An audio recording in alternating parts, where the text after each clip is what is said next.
Enabling two-factor authentication on YouTube adds an extra layer of security to your account. Follow these steps to set it up. Step 1. Sign into your Google account.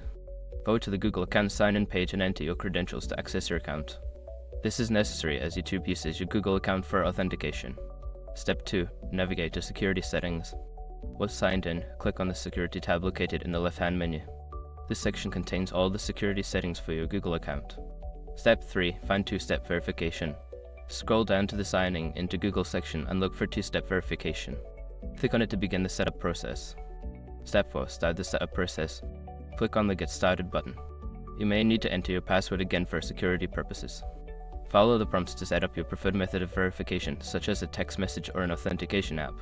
Step 5. Complete the setup. After selecting your verification method, follow the on-screen instructions to complete the setup. Once finished, you will receive a confirmation that two-factor authentication is enabled on your account. Now your YouTube account is most secure with two-factor authentication. Make sure to keep your recovery options updated to avoid being logged out.